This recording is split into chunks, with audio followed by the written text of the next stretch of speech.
That looked like the way up, but it was locked. I had to find a switch. It was nice to see a friendly face in Panama. There was probably a control console behind the desk.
I blocked out all my questions. All I thought about was getting to Daphne Bernstein before it was too late.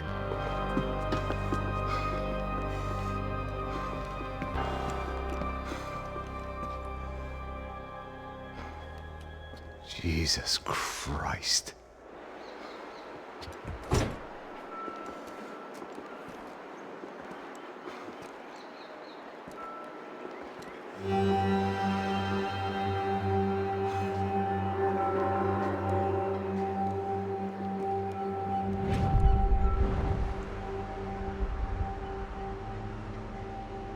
Fuck, man.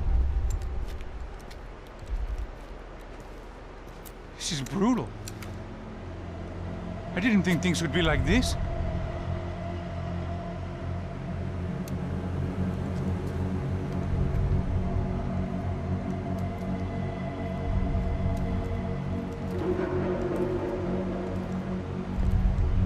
I should have jumped in that goddamn canal myself and swum my way back to New York.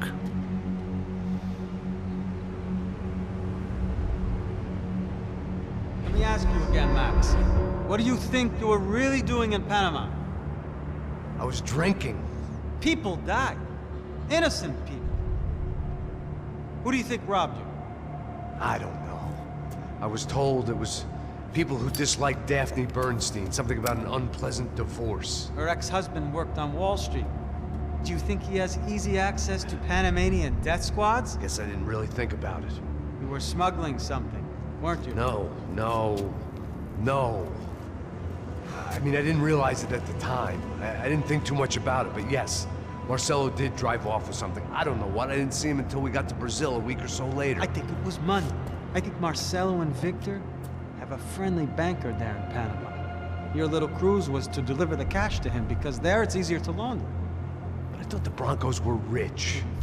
Rodrigo's rich. The other two, they live well, but they don't have real money. Victor's campaigns were always financed by his brother.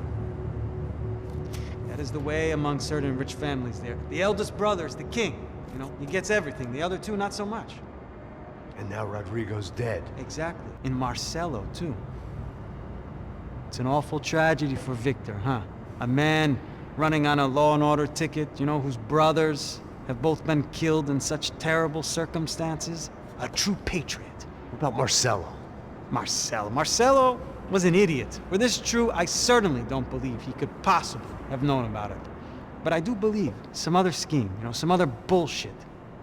Whatever that cash was, Victor could have talked him into something. I don't know yet.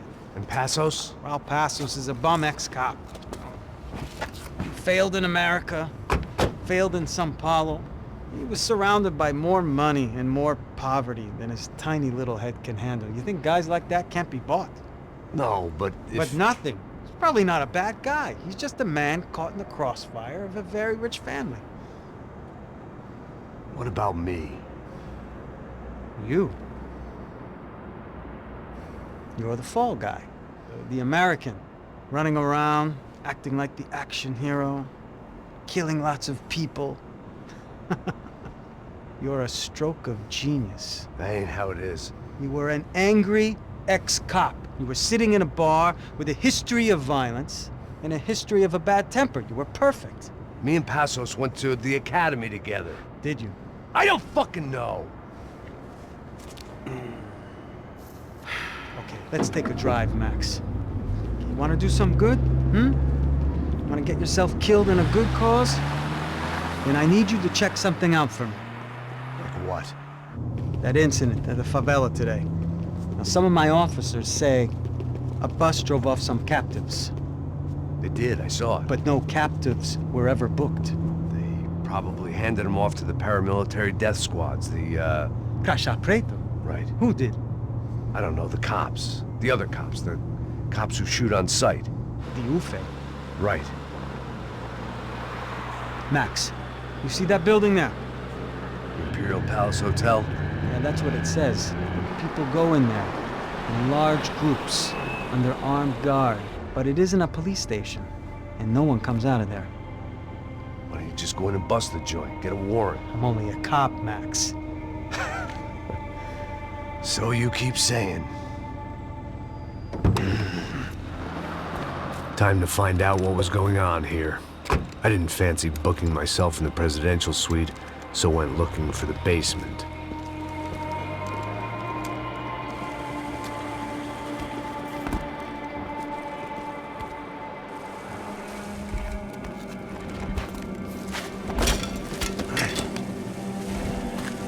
I wasn't too excited about the acoustics in this place. A couple of gunshots would sound like I'd walked in here with a goddamn marching band.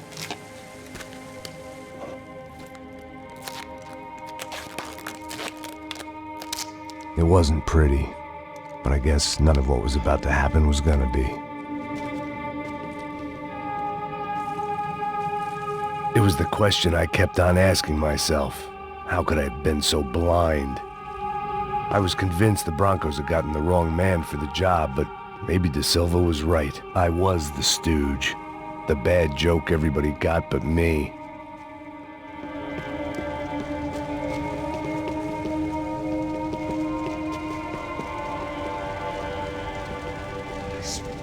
Tá pesado pra caralho, ele tá cheio de chupa. Ah, comeu boi.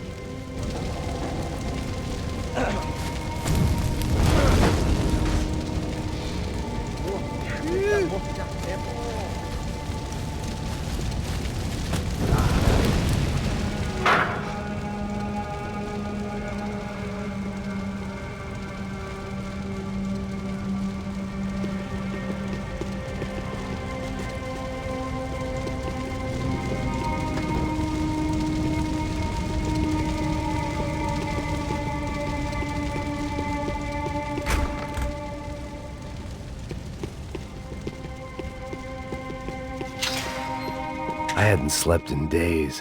Ufe. Was there anything they didn't have a grubby hand in? A few days earlier, I'd have called it a coincidence, but I'd written off too many of those already.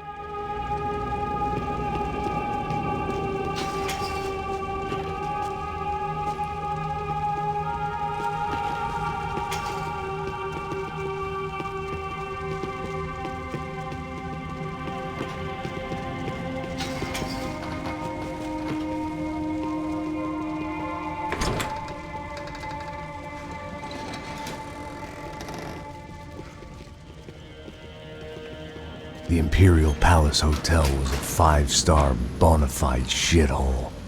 I needed to find out why guests were checking in by the busload and checking out by the bag load.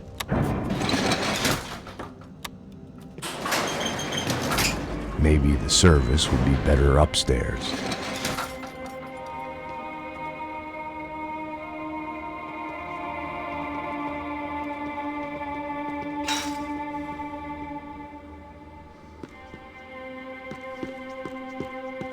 É a mesma coisa. O quê? Você não tá fazendo nada, Tom.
Passos' ID card.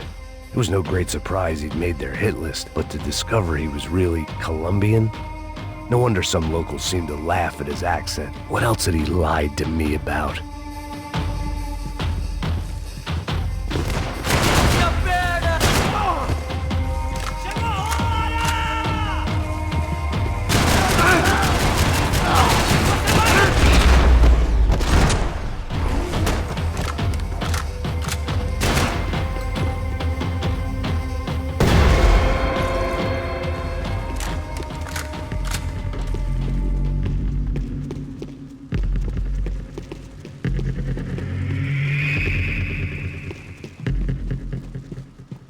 I knew this thing was bigger than me. Bigger than the Broncos, but I only had a glimpse of the whole picture. Like looking in the mirror and for an instant seeing what everyone else sees. A bad caricature of a better man.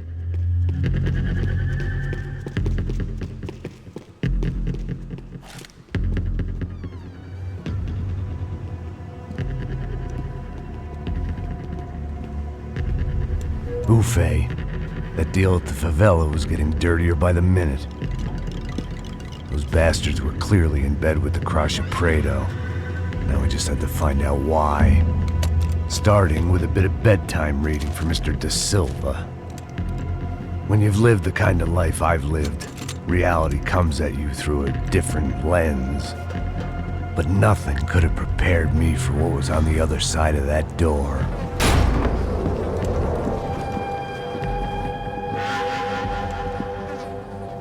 I had to get those poor bastards out of there. Get him out of here. Go. Go. Wait. I said get... Serrano. Serrano. He looked pathetic. A man defeated. I walked away and left him to his own personal nightmare.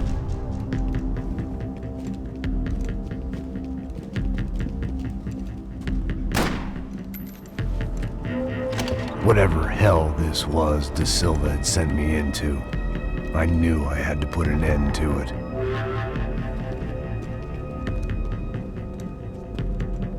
I had no choice but to push on. I didn't understand everything, and I never would, but I understood enough. Sometimes a complicated problem is best tackled with a simple solution.